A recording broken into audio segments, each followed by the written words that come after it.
राजकीय घडामोडी, सामाजिक विश्लेषण, कृषी विभाग, कला व मनोरंजन विश्व आणि क्रीडा क्षेत्रातील बातम्यांचे ताजे व अचूक अपडेट्स महाराष्ट्र शाही न्यूज मराठी.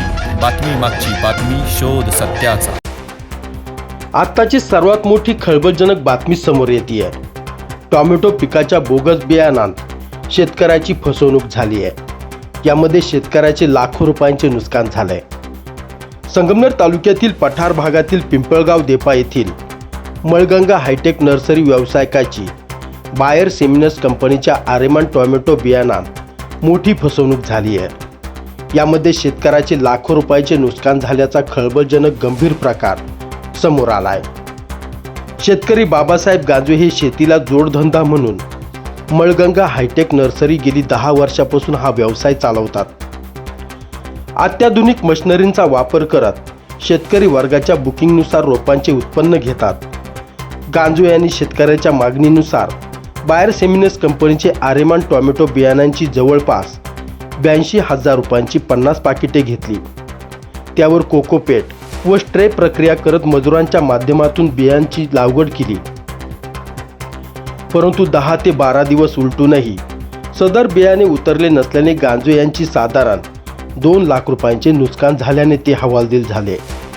तर त्यांना मोठा धक्का बसलाय. टोमॅटो पिकांच्या बोगस बियाणांमुळे शेतकरी गांजवे यांची मोठी फसवणूक झाली असून यात प्रामुख्याने रोपे न उगवणे किंवा निकृष्ट दर्जाची बियाणांची फळे न येण्याचे प्रकार समोर येत आहेत. बोगस बियाणांमुळे लागवडीचा खर्च वाया जातो. परिणामी शेतकरी कर्जबाजारी होण्याची वेळ येते. बोगस बियाणे विकणाऱ्यांवर कडक कारवाई करण्यात यावी. कृषी अधिकाऱ्यांकडे तक्रार करणार असून नुकसान भरपाई मिळावी अशी मागणी शेतकरी गांजवे यांनी केली आहे.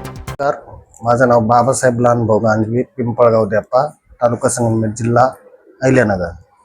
मी मळगंगा ॲग्रो हायटेक नर्सरी गेले 10 वर्षापासून पिंपळगाव देपा या ठिकाणी चालवत आहे व शेतकऱ्यांना व्यवस्थित रोपं क्वालिटी ऑर्डर बुकिंगनुसार देत आहे. तर आता अलीकडं असं झालं का मी एक आरेमान म्हणून एक टोमॅटोची व्हरायटी बायर सेमिनिस कंपनीची ती यांचं एक 50 पॅकेट घेतलेली द्यायची आणि त्याच्यानंतर त्याची सोईंग केलेली. त्याला मला बुकिंग असल्यामुळे मी ते बियाणं घेतलं आणि नर्सरीत टाकलं. परंतु आज बियाणं घेऊन टाकल्यानंतर 10-12 दिवस झाले तरी ते बियाणं काय उतरलेलं नाही. आणि मी त्याच्यामुळं एक आमचे सेमिनिस कंपनीचे प्रतिनिधी कारले साहेब म्हणून दिनकर कारले, तर त्यांना मी कॉल केला होता आणि ते इथं आले कॉल केल्यानंतर आणि ते उतार नाही झालं. पण त्यांना मी परत म्हटलं याचं काय करणार आता तुम्ही, उगलं नाही. तर ते बोलले बघू, वरती कळवतो, मेल टाकतो. आता त्याला पण 8-1 दिवस झाले. त्याच्यानंतर त्यांना परत मी कॉल केला तरी ते असंच म्हणतात करू बघू. आता ते उतारलंच नाही. मी बुकिंग घेतलं शेतकऱ्याचं. आता ते असं बोगस बियाणं जर त्यांनी कंपनीने दिलं तर आपल्याला शेतकऱ्याला पुढं आता काय ते कुठून रोपं द्यायची, ते हा एक गंभीर प्रश्न तयार झालेला आहे. आणि माझं जवळजवळ हे 82,000 नुसतं ते बीच आहे, त्याला कोकोपीट आणि ट्रे जवळजवळ ते लाखभर रुपयाचे, म्हणजे जवळजवळ 2-1 लाखाचं जवळजवळ हे सगळं नुकसान झालेलं आहे माझं. कंपनीनं त्याच्यावर मी आता काहीतरी तोडगा काढला पाहिजे त्यांनी, नाही तर मी उद्या कृषी अधिकारी तालुका कृषी अधिकाऱ्यांना बोलून त्याचा इथं सविस्तर पंचनामा करून ते चेक केल्यानंतर मग पुढची कारवाई मी करणार आहे. आणि माझ्याकडं शेतकऱ्यांसाठी खास म्हणजे मी 10 वर्षे झाले तर आता मी सगळी नर्सरी हायटेक केलेली, आधुनिक मशिनरींचा वापर करून आम्ही रोपं तयार करतो, घरपोच शेतकऱ्यांना देतो. असे शेतकरी माझ्या संग जोडले गेलेले का त्यांचं म्हणजे गेल्या 10 वर्षात त्यांचं उत्पादन दुपटीनं वाढलेलं आहे. ते दर्जेदार रोपं आपल्याकडे भेटतात आणि त्यांची आपली कनेक्टिव्हिटी चांगली. आणि आम्ही चांगल्या कंपन्यांचं म्हणूनच बियाणं घेतो.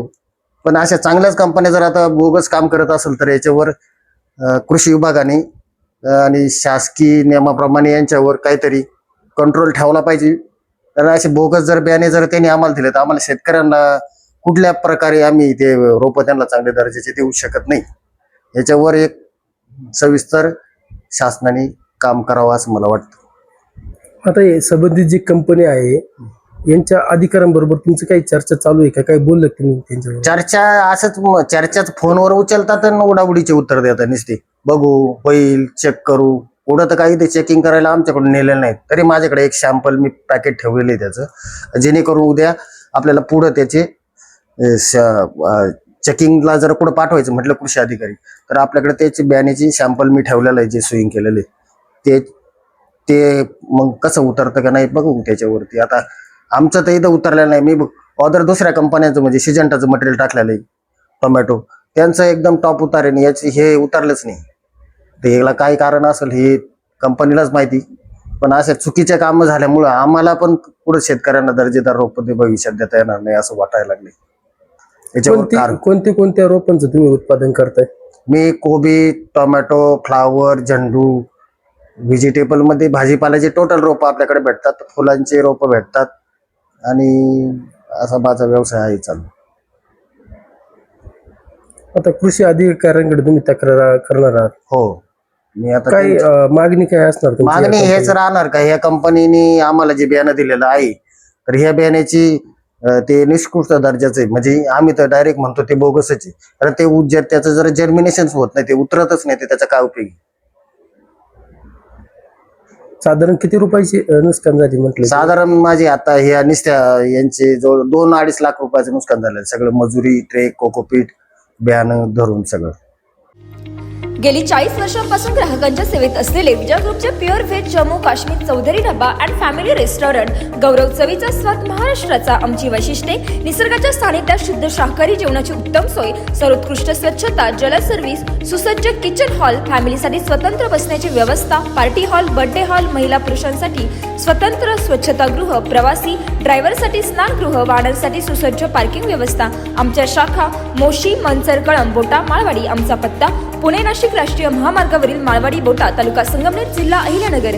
संपर्क क्रमांक 95 96 64 56 86 आणि 60 06 82 24 02. महाराष्ट्र शाही न्यूज मराठी, बातमी मागची बातमी, शोध सत्याचा.